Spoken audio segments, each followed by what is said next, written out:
अगली खबर उत्तराखंड से है, जहां पर ग्रेजुएट लेवल भर्ती के पेपर लीक को लेकर इन दिनों बड़ा घमासान है। युवा आंदोलन कर रहे हैं, सरकार एक्शन में है। यूके SSSC पेपर वायरल मामले में एसआईटी की कार्रवाई अब तेज हो चुकी है। अभी तक क्या हुआ? आज एसआईटी टीम आरोपी खालिद के सुल्तानपुर स्थित घर पहुंची। टीम ने घर के अंदर जाकर बारीकी से पूछताछ और जांच पड़ताल की। एसआईटी ऑफिसर्स ने खालिद के परिजनों से सवाल जवाब किए और खालिद के घर से कई अहम दस्तावेज और इलेक्ट्रॉनिक गैजेट्स को बरामद किया। जांच टीम ने खालिद के संपर्क में आए लोगों की भी जानकारी इकट्ठा की है। एसआईटी ने कई दस्तावेजों को खंगाला और अगर और सबूत मिलते हैं तो खालिद के करीबियों पर भी बड़ा एक्शन लिया जा सकता है, यानी बुलडोजर एक्शन। एसआईटी ने मुख्य आरोपी खालिद के घर पर रेड की और उनके परिजनों से पूछताछ की और इस पर एसपी जया बलूनी क्या कहती हैं, आपको वो सुनवाएंगे। जो सर्च किया गया था, सर्च वारंट के साथ हम लोग वहाँ पर पहुँचे तो इसके घर पर सर्च किया गया था। तो इसके घर पर अभी इसकी 2 सिस्टर्स मिली थी और वहाँ पर पूरे सर्च के बाद जो भी हमें चीज़ें मिली हैं उनको हमने अपने कब्जे में लिया है। जो भी ऐसी चीज़ें हैं जो कि इस प्रकरण में हमें और हेल्प कर सकती हैं या इसमें और तथ्य के रूप में हम आगे ले जा सकते हैं, उनको अपने कब्जे में ले लिया है। खालिद के घर के बाहर पुलिस ने डेरा डाला है और साथ ही किसी भी व्यक्ति की एंट्री पर पूरी तरीके से पाबंदी है, जिससे पूरे गांव में हड़कंप है।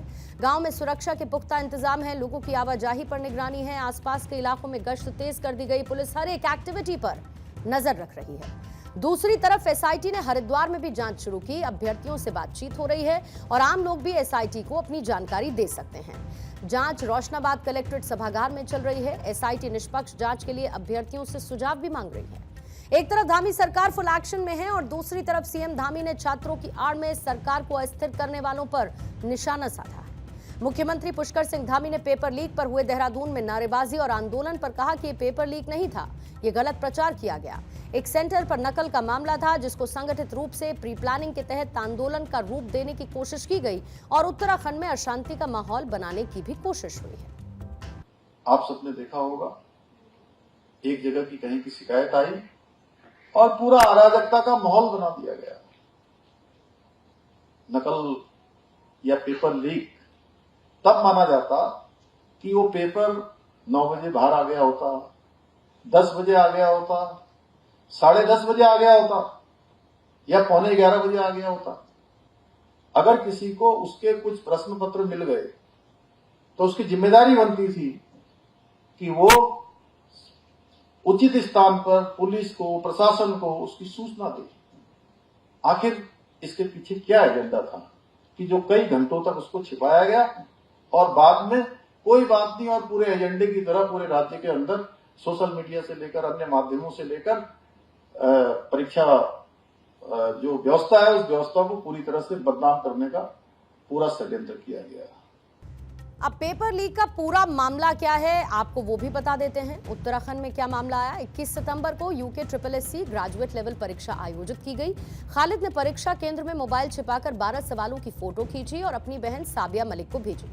साबिया ने इन्हें असिस्टेंट प्रोफेसर सुमन चौहान को भेजा ताकि जवाब मिले, लेकिन सुमन ने जवाब नहीं दिए और मामला सोशल मीडिया पर वायरल हुआ। खालिद खुद नकल में फेल हुआ, ओएमआर शीट पर जवाब नहीं भर पाया। मुख्य आरोपी खालिद मलिक को 23 सितंबर को हरिद्वार से गिरफ्तार किया गया।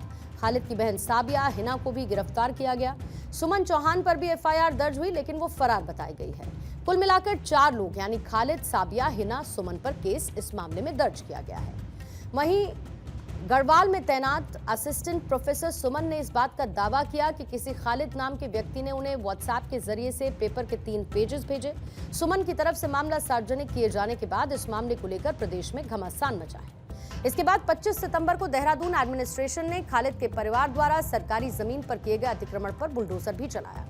देहरादून, रुद्रप्रयाग, हरिद्वार में छात्र सड़कों पर उतरे सीबीआई जांच की मांग को लेकर और सरकार की तरफ से रिटायर्ड जस्टिस BS वर्मा की निगरानी में एसआईटी बनाई गई। सुल्तानपुर में मुख्य आरोपी खालिद मलिक के नजदीकी रिश्तेदार के घर पर प्रशासन की बड़ी कार्रवाई हुई और अवैध दुकान को गिराकर साफ संदेश दे दिया गया कि नकल माफियाओं को किसी भी कीमत पर बख्शा नहीं जाएगा। फिलहाल एसआईटी पूरे मामले की जांच कर रही है। 1 महीने के अंदर उसे अपनी रिपोर्ट सौंपनी है और जब तक जांच पूरी नहीं होती यूके SSSC रिजल्ट घोषित नहीं करेगा। 1 महीने के अंदर एसआईटी को छात्रों से भी संवाद करना है और आरोपियों तक भी पहुंचना है।